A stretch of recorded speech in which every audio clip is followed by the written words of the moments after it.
pinangunahan ng mga tauhan ng Community Assistance and Development Division ng Police Community Affairs and Development Group ang pamimigay ng tulong para sa mga mamamayan mula sa iba't ibang barangay ng bayan ng Kalumpit na ginanap dito sa Poblacion Court, Kalumpit, Bulacan. Matagumpay ang aktibidad sa ilalim ng pamumuno ni Police Brigadier General Lou Frias Evangelista, Director ng Police Community Affairs and Development Group.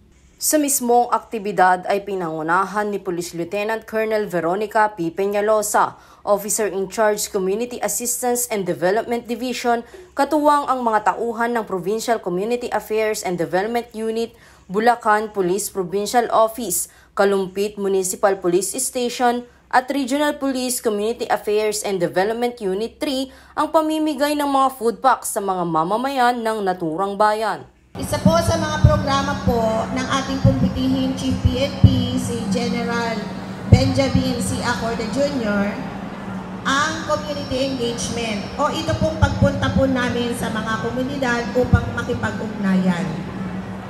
Ito po ay may layunin na magpaabot ng tulong sa ating mga kababayang nangangailangan upang mas maramdaman ang malasakit at mapaigting ang ugnayan ng pulisya at pamayanan.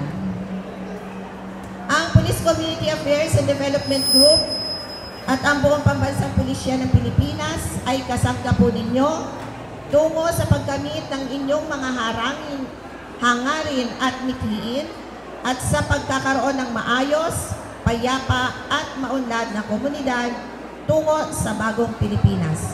Maraming salamat po. Umabot sa 750 benepisyaryo ang nabiyayaan ng tulong mula sa ating mga kapulisan. Kaugnay dito, nagbigay aliw rin ng mga miyembro ng PNP Combo kung saan naghandog sila ng mga awitin sa mga benepisyaryo ng aktibidad. Makikitang nag-enjoy ang mga mamamayan, kaya naman sila'y nakiindak at sumabay sa kantahan sa ating mga kapulisan. Samantala, nagpahayag rin ng pasasalamat ang mga residente sa tulong handog ng kapulisan para sa kanila. Una po sa lahat, nagpapasalamat po ako sa bigay niyong tulong sa amin. Napakalaking bagay po nito kasi doon sa amin ay halos ilang buwan na kami nakalubog. Hindi na rin kami nag-aani ng palay. Kaya malaking bagay po ito para madugtungan yung pangangailangan namin. Maraming po salamat sa PNP, sa Community Outreach Program. Maraming salamat. Thank you very much sa lahat ng namumuno ng PNP sa maganda at malaking tulong para sa mga mamamayang mga nabaha.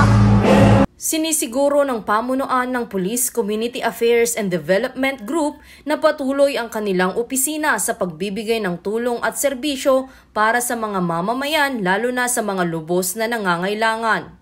Mula dito sa bayan ng Kalumpit, Bulacan, ang inyong PNN correspondent, Police Corporal Maria Elena S. de los Santos, alagad ng batas, tagataguyod ng Balitang Pulis.